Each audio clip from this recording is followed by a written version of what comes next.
而是要警告我们说，这个人生100年的时代，你现在如果死守现金，乖乖当个听话的上班族，其实真的是一场慢性自杀。用的词比较重一点。那为什么现在安稳变成了风险？我们要该如何把自己的人生当做一家公司来经营？那接下来的时间请大家多一点耐心，我将透过藤野英人的视角来拆解这个时代的生存焦虑。那我们来重建一个真正低风险的人生战略。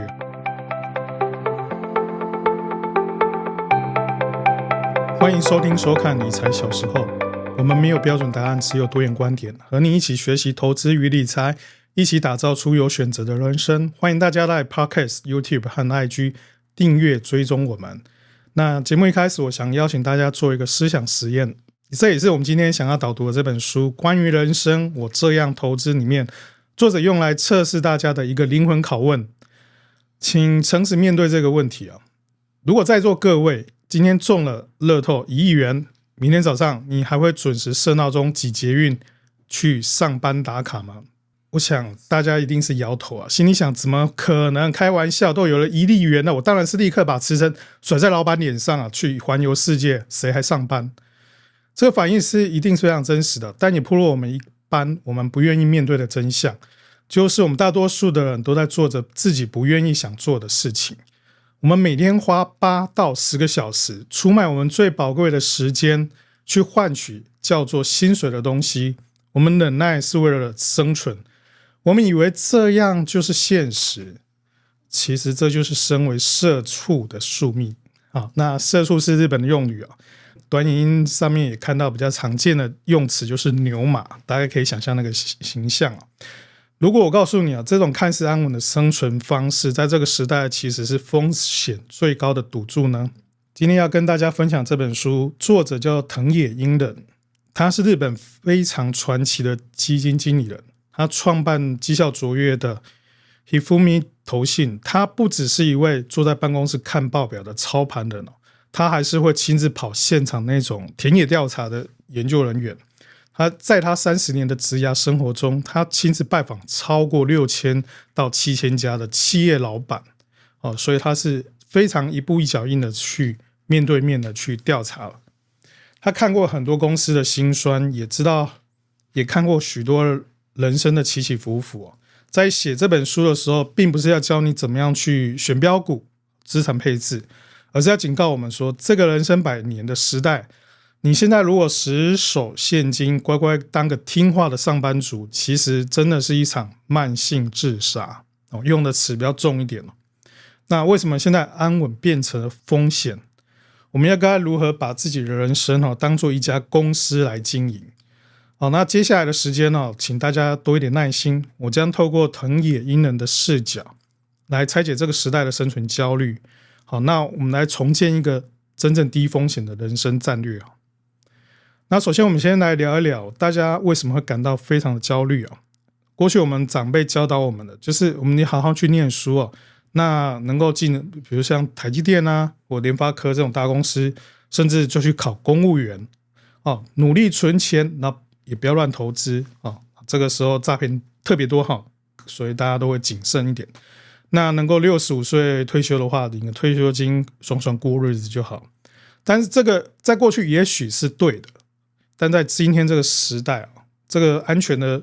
观念与神话已经开始崩塌。这里有2个关键的外部因素，是这本书中想要提到的案例。那我想台湾跟日本的发展状况是蛮接近的所以我们就来参考一下他的观察。第一个是寿命的延长与金钱的缺口。在日本有一个著名的恐慌那可能是一篇评论或者是一个观念叫做老后2000万日元的问题我们将这个2000万日元以现在台币跟日币的汇兑关系我们换算成台币大概就是400万到500万之间。假设你都有做好被动收益的这个规划，能够拿到 4% 的收益，那一年大概就是被动收入就是16万到20万的收益。那你想在台北够用吗？也许住在更一般乡下的地方，生活物价水准比较低一点，也许还有一点办法过日子毕竟你可能车子房子都不用买了，也不用养小孩了每个月可能靠着退休金加这个被动收益，也许够用。好，那因为现在另外一个风险就是大家的年纪都越来越长。我前阵子在病房陪伴家人的时候，我发现对床的那个伯伯居然高达104岁。可见现在大家的年龄都开始因为医学的发达，都开始慢慢的递延往后了。所以如果你想要朝65岁就要退休，你有可能你还有35岁要活着。这个时候如果你只有光靠你的死薪水跟退休金，你有可能不够用，必须要自己去准备一大笔的现金。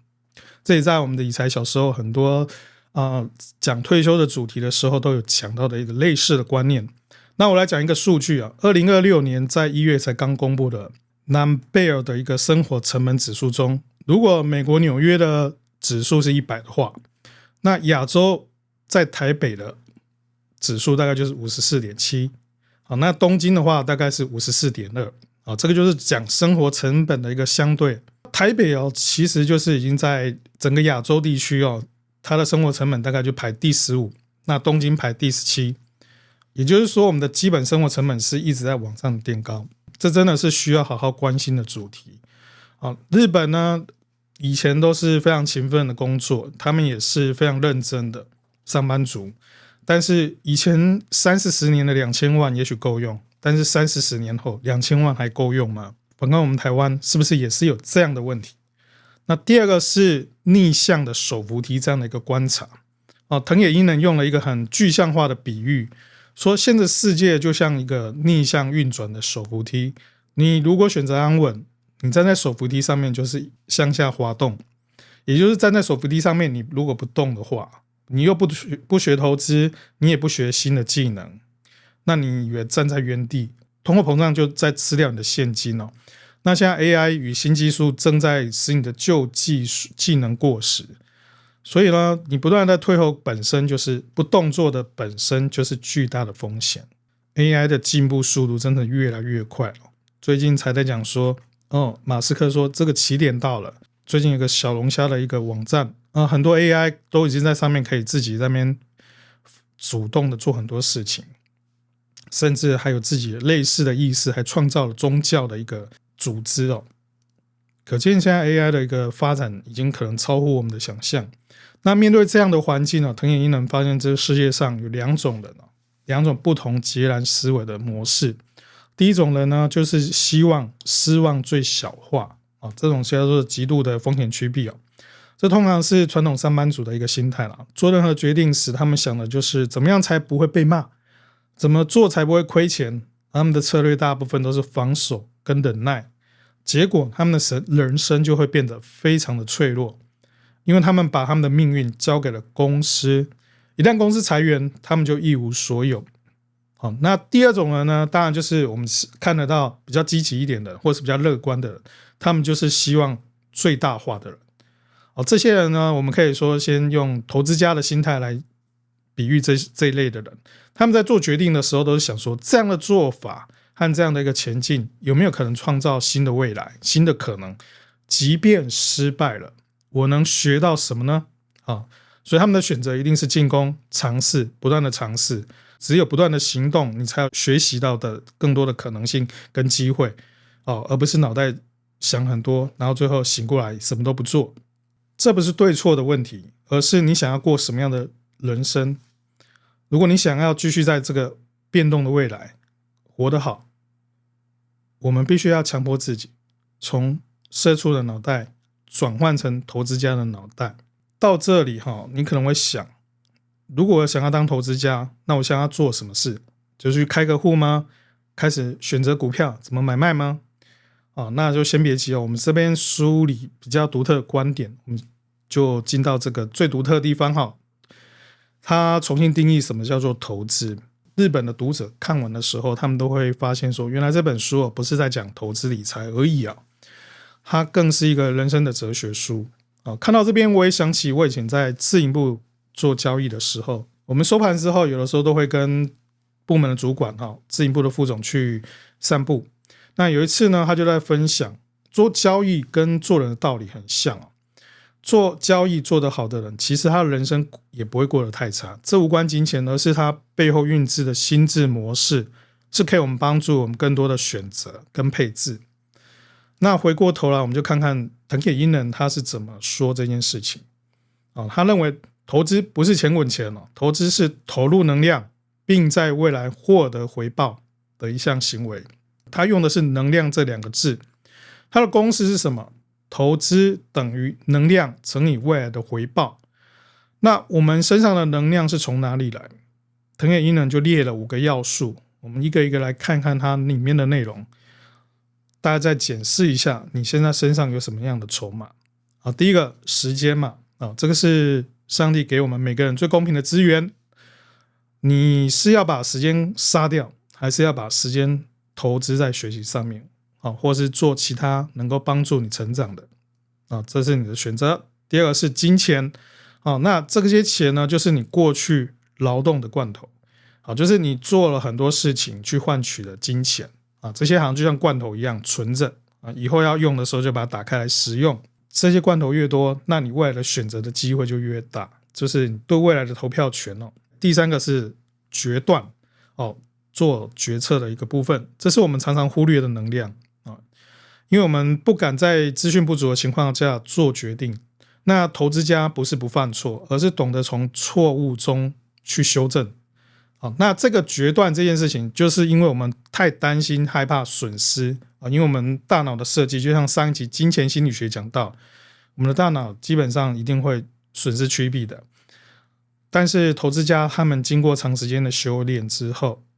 他们知道说宁可承担一些风险，看到更多的机会，也不愿意说一昧的逃避各种风险。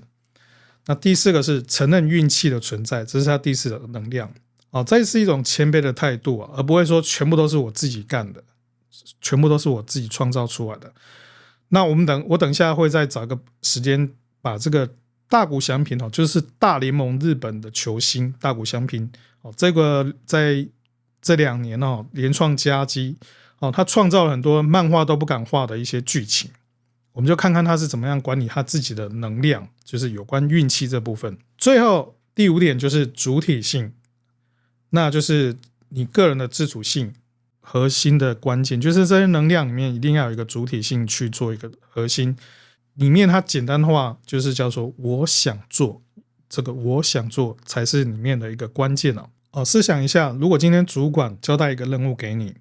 你到底是心不甘情不愿的把它做完，还是没有任何的想法？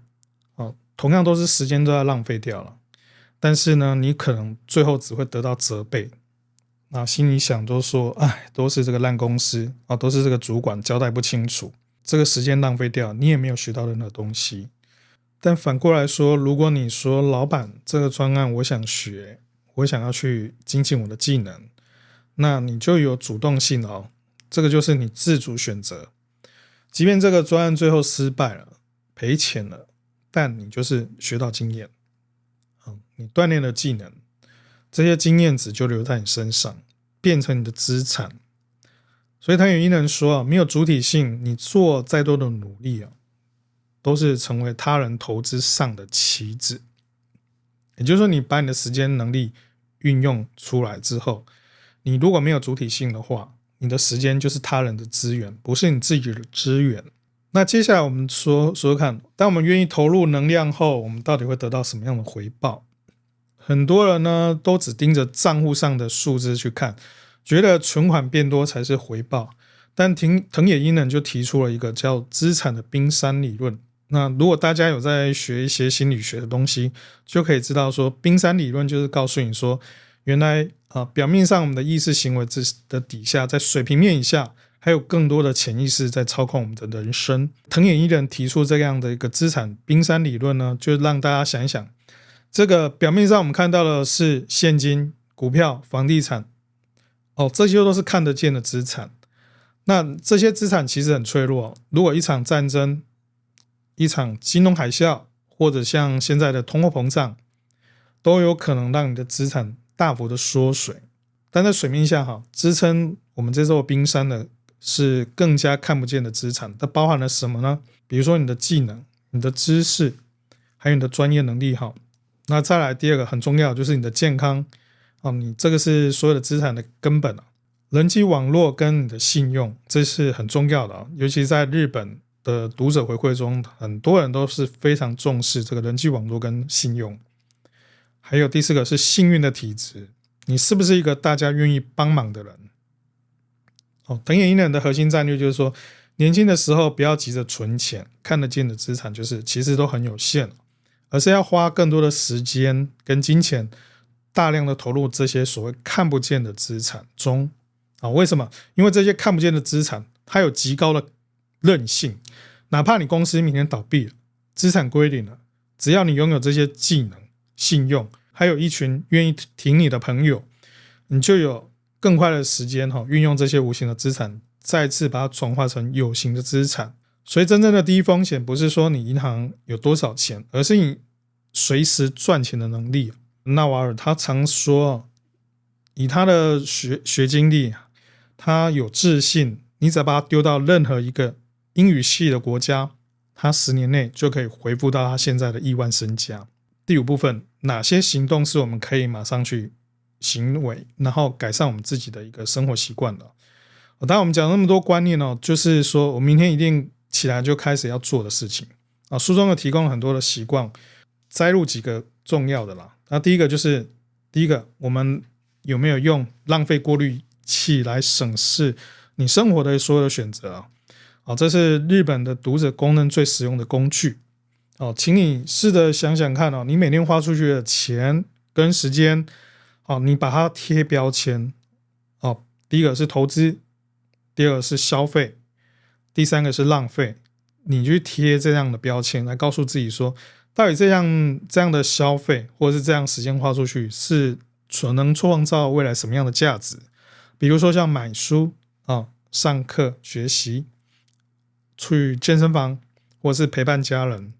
那陪伴家人这件事情看起来没有创造，其实很多的关系都是用陪伴出来的，跟另外一半的关系或是跟孩子的关系，其实没有花时间陪伴，这些东西都不会存在的。第二部分就是消费，你贴这个消费标签，就是说它只是纯粹维持生活必要，吃饭啊、付房租啊，生存必须的。第三个就是浪费，这个东西没有未来回报，你滑手机滑了1个小时，那没有刻意去留下什么的话，它就是一个感受而已。那或者是为了面子呢，买了很多不需要的名牌，或者是自己的一个所谓的消费欲望要填补什么样的空虚，这些东西都没有办法去创造未来的价值，你就可以贴上个标签，浪费。当然我们不需要做到那么完美说零浪费，这样真的太痛苦，因为毕竟很多的浪费有某种程度只是在填补我们身上的需要的多巴胺，让自己的人生看起来不会那么痛苦。但是我们也要试着有意识的减少浪费的支出，将这个资源挪到一般的学习上面，就是投资上面。下次要刷卡的时候，或者是要打开短影音的时候，我们就是想想到底这件事情会创造的是资产还是负债，就是回归到投资最简单的概念，你到底是买资产呢，还是买进负债。第二个习惯呢，他鼓励大家去建立人际关系网络。这个就常讲说，以前孔子说嘛，我们要交3种好朋友，一种就是正直的，那一个是有宽宏大量的陪伴，第三个是要博学多闻，更多技能的朋友。那这些3种益友，有质有量有多稳，就是他鼓励大家应该去建立这样的一个人际网络。因为我们如果不去主动的去认识新朋友的话，你有可能就是活在同温层，大家想的跟看的观点都是很接近的。那投资本身就是要分散嘛，人际关系也是。如果你的朋友都跟你一样都是同一个公司、同一个年纪、同一个收入水平的，那你的资讯来源就会非常单一。这种现象就是同温层。他建议我们要进行所谓的属性偏移，认识不同行业的人、不同年龄层的人，那这样的创新机会或者是新的可能性就会在这些比较弱的连结上面出现了。鼓励我们用一个比较简单的成本去建立这些人际网络，也是认为投资回报 CP 值最高的行动。那就是不断的说谢谢他观察得到很多成功的人士往往都是很多人希望他成功的人，所以呢他为什么要鼓励大家建立这个说谢谢，其实呢就是帮你慢慢建立你个人的一个形象以及你本身感恩的态度。当你愿意谦卑柔和的时候，更多的人会愿意聚拢到你身边。像好哥他也有提到了，他所谓的人脉就是你帮助过的人就是一种人脉，那这种关系跟你平常就说谢谢，其实我觉得异曲同工之妙。好，你帮过的人或者是人家帮助过你，你能够给予所谓的正向回馈，都是你最大的一个资产。好，第三部分我想要提到的一个，他讲到的一个叫拖鞋法则，这个是我觉得蛮有意思的。他说如何避开坏公司。好，如何避开坏公司。好，这个习惯它是平常投资很久所养成的鉴别眼鉴别的能力。他看了很多公司所以他可以告诉你说，你进到一家公司你就可以判断说这家公司到底值不值得，或者说可能性如果你要跟他合作，你就稍微就留意一下。第一个部分就是说，如果一家公司要求客人在门口就要换穿拖鞋，那这家股价通常涨不太动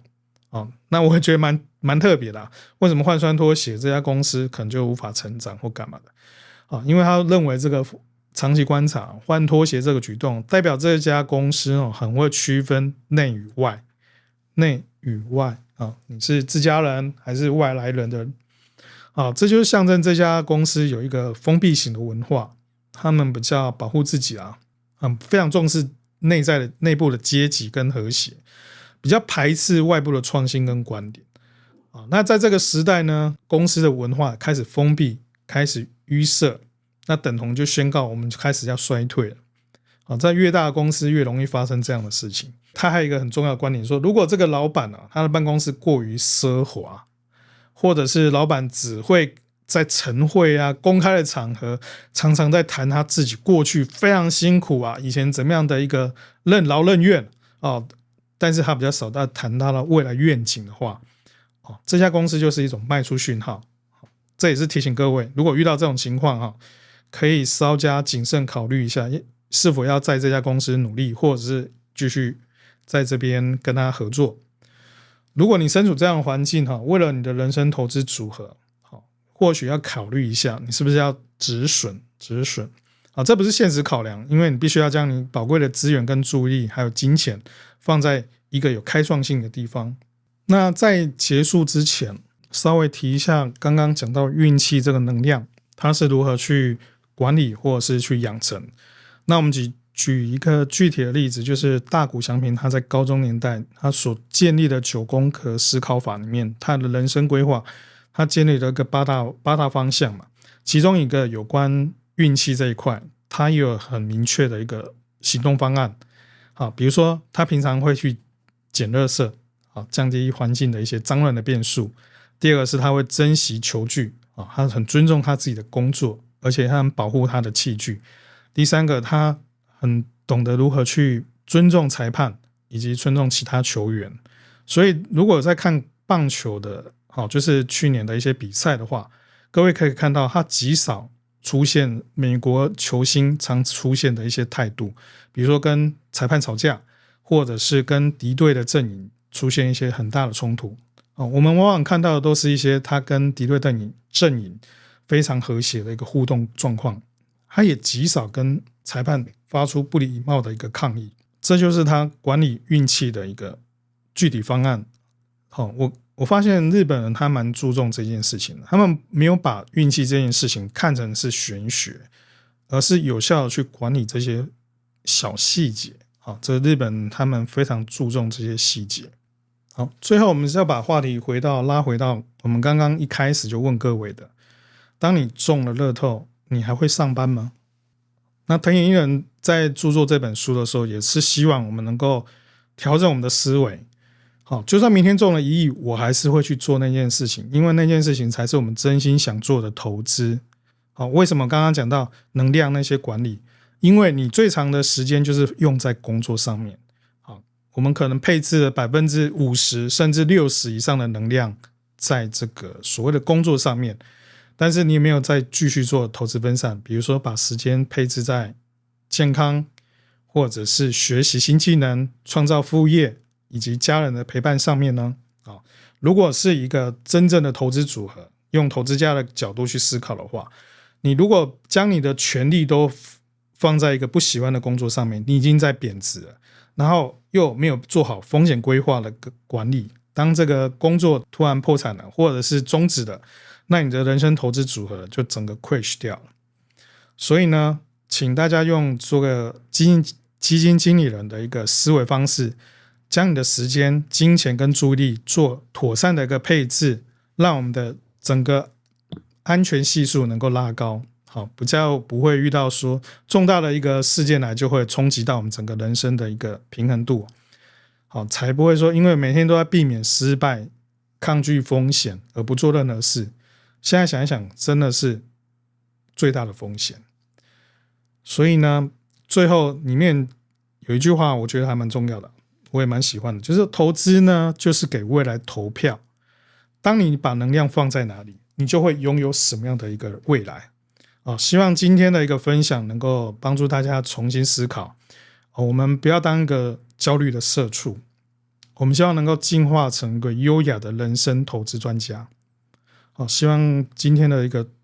内容大家能够喜欢，欢迎大家能够在底下分享你的观点跟心得，也鼓励大家去看看这本书。欢迎大家在 Podcast、YouTube 和 IG持续订阅追踪我们。我是国荣，下一集见，谢谢。